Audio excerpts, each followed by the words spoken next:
Because of his holdout, Earl Thomas can now be fined more than $500,000.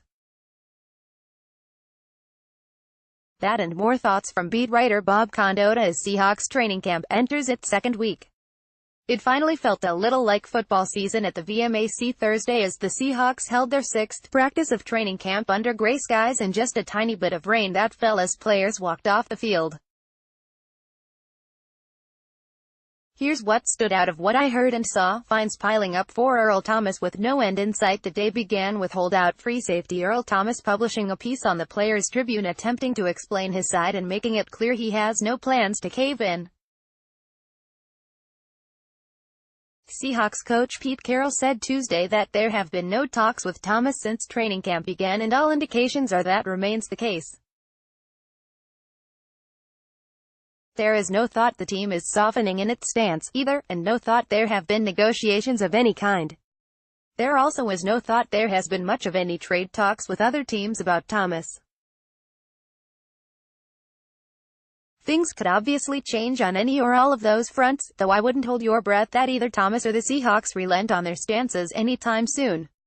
More likely to change might be what other teams would offer in a trade as the season nears. Maybe a team suffers an injury or gets to a point where it decides Thomas is the missing piece and something comes together quickly.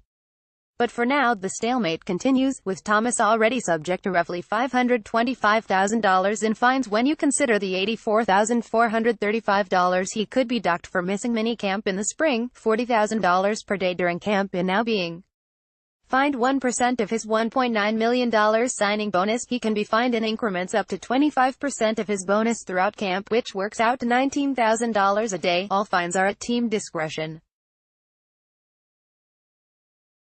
Thomas can also be fined 1/17 of his $8.5 million salary once the regular season begins for each game missed, or $500,000 per game, as well as the bye week. The team seems content with waiting Thomas out, knowing at some point he may be reluctant to keep losing money and with the knowledge that the league's collective bargaining agreement means Thomas has to show up at some point to avoid having his contract toll. Exactly when Thomas would return remains a matter of conjecture. It's generally agreed he'd need to be on the active roster for at least 6 games for the season to count as an accrued year. But Thomas might come back earlier to avoid anything happening to put being on the active list for that many games in danger. Specifically, the Seahawks could put Thomas on an exempt list for a few weeks when he returns on the idea he would need a little bit of time to get back in football shape. Of course, the team wouldn't have to do that. Regardless of some of the semantics and details of the fines and possible reporting dates, the bigger picture is that with each day Thomas misses and no apparent end to the stalemate, the Seahawks seem that much more likely to open the season without Thomas and with no one in the secondary who was around for the beginning of the Legion of Boom era other than Byron Maxwell. Daily safety shuffle. So without Thomas, one of the biggest questions hovering over the team is who plays safety. On Thursday, it was Bradley McDougald at strong safety and Tedrick Thompson at free with the number 1 defense with Maurice Alexander sitting out practice. There was no official word on injuries Thursday with coach Pete Carroll not speaking to the media, but indications are Alexander may have just been getting a maintenance day to rest his shoulder after practicing earlier in the week.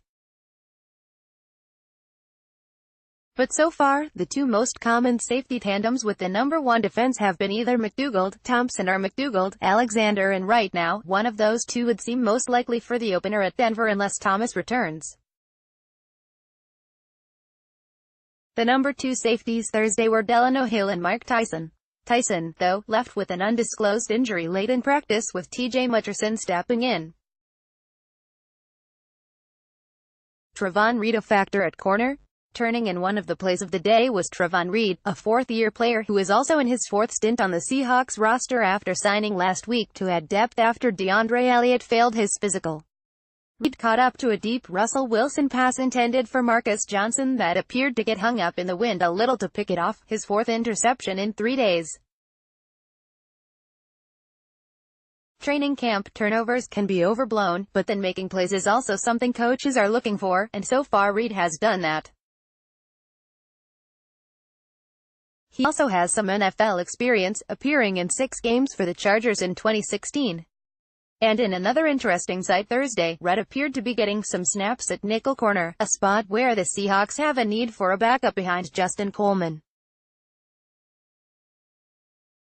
Lengthy injury report means Jackson step up at the third-round pick. Rasheem Green joined the list of injured defensive ends on Thursday. Also are Dion Jordan and Marcus Smith, with Frank Clark remaining limited only to individual drills. It's unclear what Green's injury is. That had the usual defensive ends for the starters in base sets as Quinton Jefferson and Brandon Jackson, and Jefferson in particular seemed to take advantage to make his biggest presence of training camp. Listed as a tackle, on Thursday, he appeared to be almost solely an end, and if some of the injuries at that spot linger, his ability to play at end could make him that much more valuable.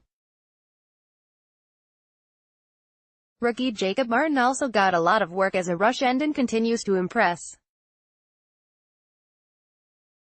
Right now, Martin looks like he'd have a good chance to make the roster as a backup SLB and rush end.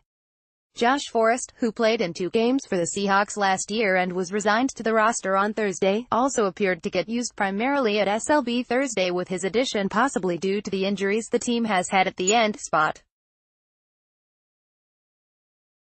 Odds and ends, Brandon Marshall got his most extensive work of camp, if still not fully involved in everything, catching a TD from Wilson in a red zone team drills. You can read much more on Marshall's day here.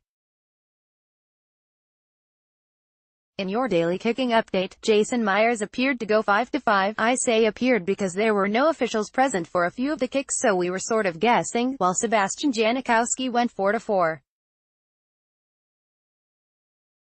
Demoria A. Stringfellow had his best day of camp with 2 TDs, one coming when he got behind Shaquem Griffin and caught a pass from a scrambling Alex McGough. The starting offensive line remained the same: Dwayne Brown, Ethan Pochak, Justin Britt, DJ Fluker and Jermaine Ifedi, left to right. Newly signed J.R. Sweezy also worked in at RG with Fluker. The second OL was most typically Isaiah Battle, Jordan Ruse, Joey Hunt, Reese Odiembo and Jamarco Jones, with George Fant also working in some at LT. Word is Jones is having a strong camp. McGough had another up-and-down day, losing a fumble on a scramble when he lost the ball as he gave himself up, and throwing a pass at the feet of an open Cyril Grayson at one point. Bobby Wagner had a pick of Austin Davis in a 7-on-7 drill. Brown has seemed in mid-season form throughout. Thursday, he got the better of Barkevious Mingo in a pass rush drill, and I'm not sure I've seen Brown lose one yet this camp. Marcus Johnson also continues to make his presence felt and had a TD catch in traffic on a play when he plucked the ball away from tight coverage from Trey Flowers of a pass thrown by Wilson. Chris Carson was typically the tailback when the number 1 offense began drills. But Rashad Penny also got a series with the starting offense, with the Seahawks appearing to do a little more rotating of the tailbacks on Thursday. Carson's receiving skills have been on display throughout camp, and Thursday he beat Wagner on a double move during a one-on-one drill to catch a pass 15 yards or so downfield from Wilson. Willis Lee had a nice grab of a Wilson pass on a crossing route when he got a step on KJ Wright. Fullbacks Khalid Hill and Jalston Fowler remain out, leaving only Trey Madden at that position getting any work. David Moore, hip, also remains out. J.D. McKissick delivered one of the bigger hits of camp so far when he lowered his shoulder into Mutcherson at the end of a run, drawing lots of oohs and ahs from teammates. Mutcherson wasn't injured. I didn't see Doug Baldwin anywhere at practice today. Not sure if that means anything, but possibly could mean he is somewhere getting some sort of treatment on his sore knee. What I heard today backs up what has been thought. You won't likely see him much or all in the preseason, with the plan working toward getting him ready for the regular season. And to reiterate the roster moves made Thursday, the Seahawks signed cornerback Jeremy Boykins and Forrest and waiving safety Alex Carter and tight end Jaron Ham to make room on the 90-man roster. The 23-year-old Boykins played at Central Florida, the fifth player from UCF on the roster, joining Shaquem and Shaquille Griffin, Mutcherson and Marshall.